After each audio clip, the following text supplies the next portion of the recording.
and I'm quite happy with it. Everything lined up fairly well, and I don't think it looks horrible, but y'all let me know. Drop a comment, like, subscribe, share with your friends, and let me know if this inspired you to do any type of new weaving projects. I'd love to see them. I'm going to go through the last 5 steps that I did while making it, and I hope you enjoyed. Alright, so I'm actually doing what I always end up doing and playing yarn chicken with my warp. I am at the end of my warp, and I have a lot more to weave, so I'm hoping it's not uneven. It might be. I'm also using my pickup stick to spread my shed a little bit wider because I was starting to get quite a few floats, and that's what happens when you let a 4-year-old help you set your tension. But the adorableness of the laughter for that was top notch, so worth the tension issues.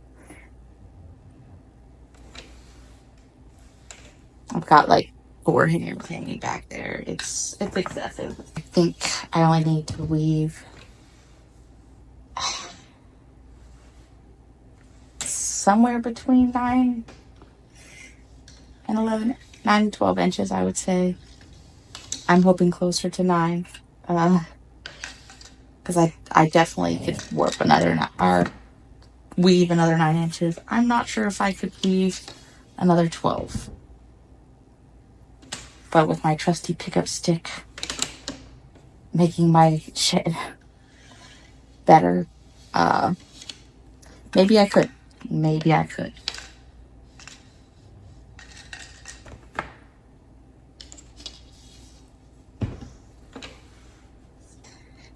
And maybe not for everyone, but this is actually something I find very fun about weaving. Yes, it is delightful when everything goes right and the project just comes out perfect and you're like, yes, I did it. And you have that high of victory of like, yes. But it sounds silly. I actually enjoy having these type of things because then, you have to figure out a solution and it's kind of funny later when you're talking about it. I don't know. And I understand it leaves more flaws in the project. But I'm doing it for fun. I'm not doing it for show. I'm not doing this to sell it. This is just for me and for fun. So, let's see. I still missed a couple threads. Oh no, one of my threads fell. Okay, I picked up the threads and twisted the hanger around it. Spun it tight. Hopefully that helps.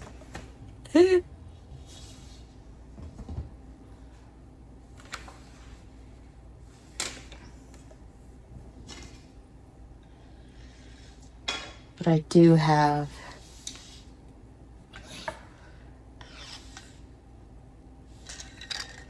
roughly 10 more inches. And any tension problem you have at the beginning will be worse at the end. That is always something to keep in mind. So if you catch it early, fix it. If not, you're going to be doing what I'm doing and trying to fix it the entire project and coming up with new and creative ways to try and make that tension a little bit better. Some of them are working better than others. I've already done some pretty funky ones, so I'm gonna shove some paper in on this side after I did the sleeves. Try to hold the tension there from the sleeves, and that made sense though because some of the threads were unwoven, so I needed to shore up where those threads were not woven. A little bit of paper, and that helped keep the tension a little bit more even. If I didn't do that, this would be even worse. These sides would be completely collapsing. As if they're not trying to do that right now.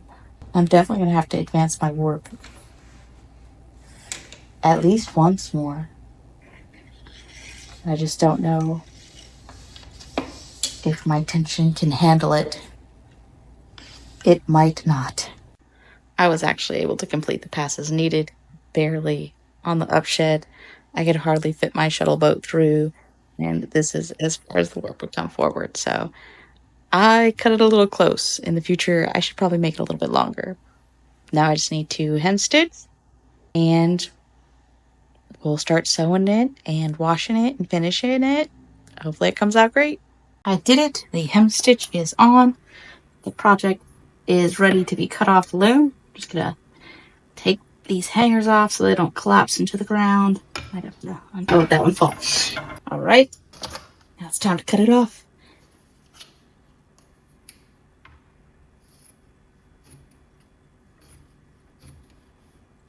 See the fruits of our labors. See the fruit of my labor.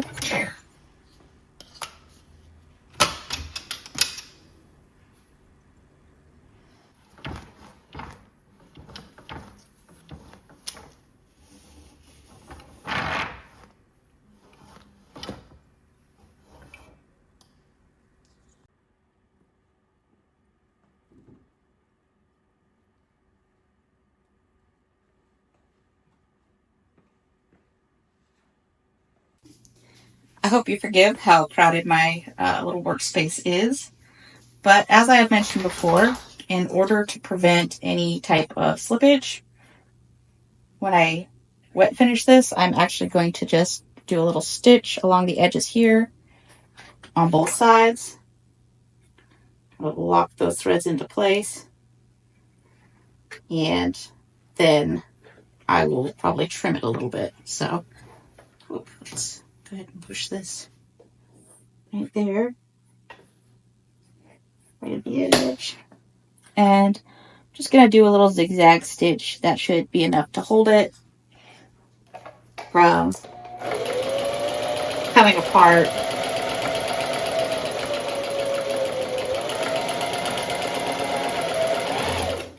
Now to reverse.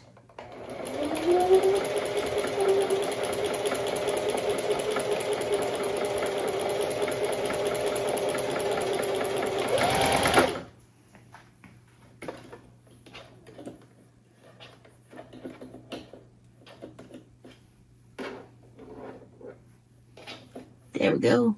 Nothing fancy. Just a simple line.